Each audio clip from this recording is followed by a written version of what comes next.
Salut à tous, je vous retrouve pour une nouvelle vidéo donc qui sera le tuto d'un Rubik's Cube.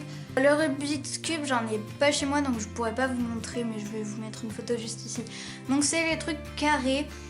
Donc moi je vais en faire un carré qui puisse tourner comme ceci. Pas, enfin, horizontalement et pas verticalement, parce que verticalement c'est beaucoup plus compliqué à faire en fait. Donc voilà. Et puis on va commencer tout de suite par le matériel. En tout premier, il vous faudra donc votre rouleau. Donc moi il est dégueulasse. Il vous faudra un scalpel ou une lame ou un cutter ou un couteau sans lame.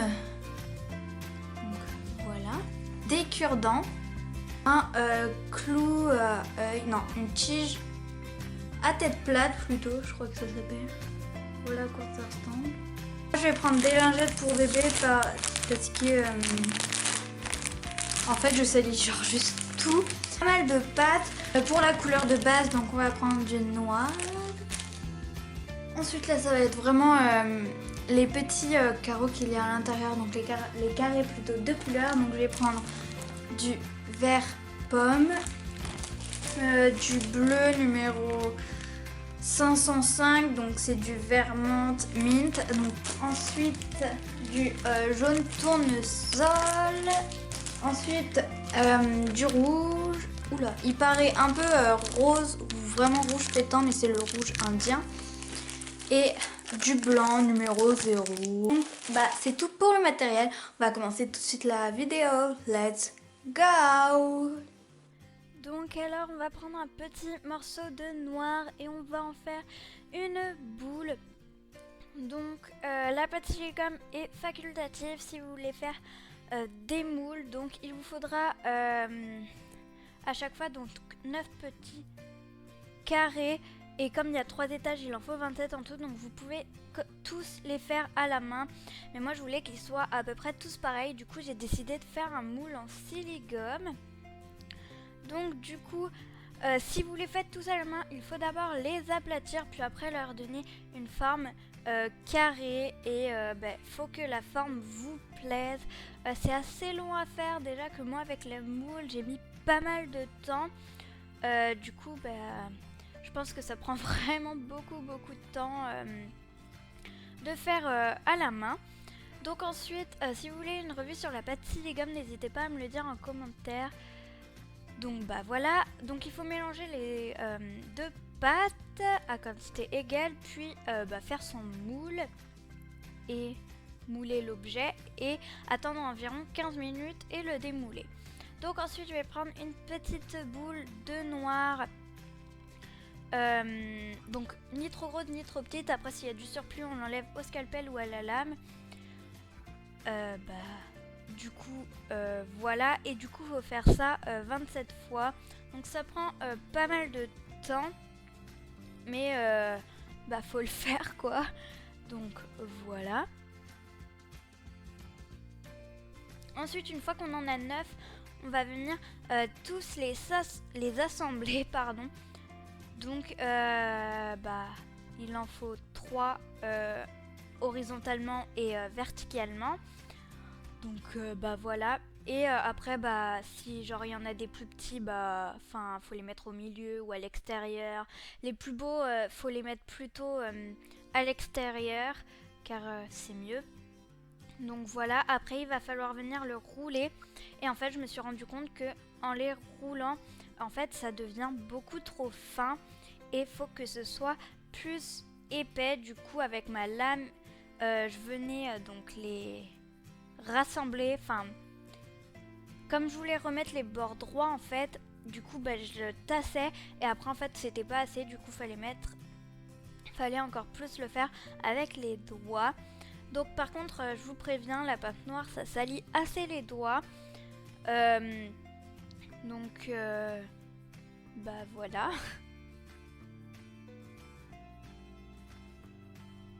Ensuite donc il faut en faire 3 comme ceci. Donc comme je vous l'ai dit, à chaque fois c'est assez long à faire mais ça vaut vraiment le coup. Donc au fait la tige à œil au début du matériel, si vous voulez que votre Rubik's Cube ne soit pas ne tourne pas,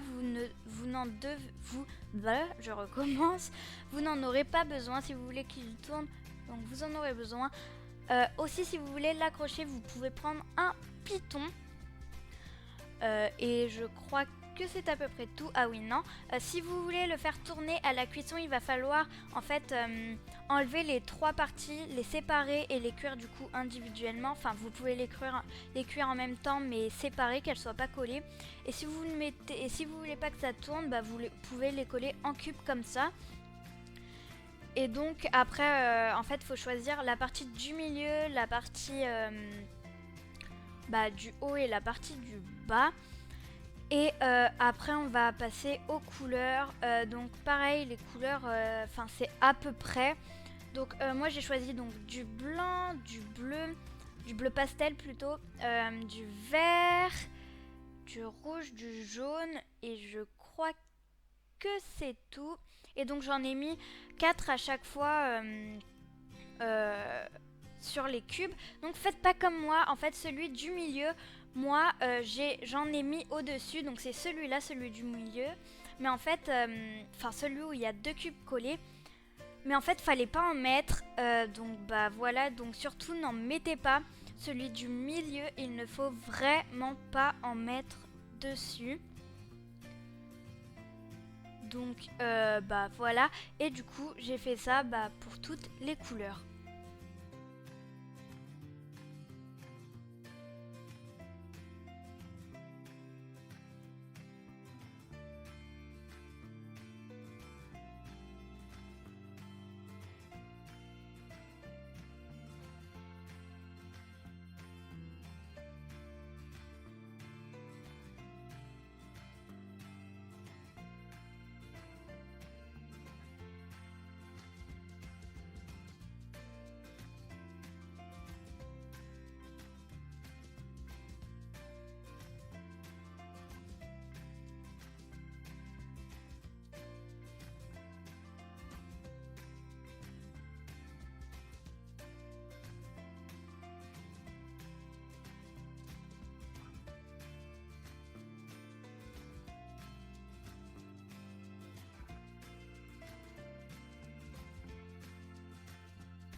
Donc les voici une fois cuits, donc faut faire le trou du clou à œil préalablement,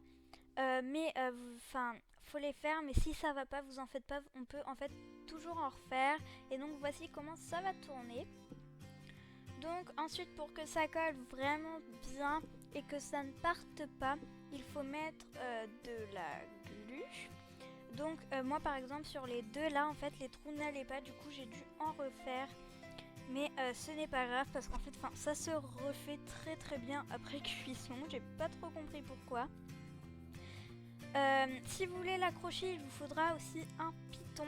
Mais faut savoir que si donc vous voulez pas que ça tourne, il ne faut pas de clou à œil, comme je l'ai dit. Et donc là c'est fini, il faut juste attendre que ça sèche. Si vous n'êtes pas sûr que là ça va tenir, vous prenez un petit douting tool ou un cure-dent ou une aiguille comme vous voulez, et vous venez mettre de la colle dessus pour que ça tienne bien. Moi c'est ce que j'ai fait parce que j'avais un petit peu peur que ça ne tienne pas. Et donc voilà le Rubik's Cube fini. J'espère vraiment que cette vidéo vous aura plu. Ça m'a pris beaucoup de temps à le faire. Enfin bon, bref, je vous fais d'énormes bisous et je vous dis à samedi. Bye bye.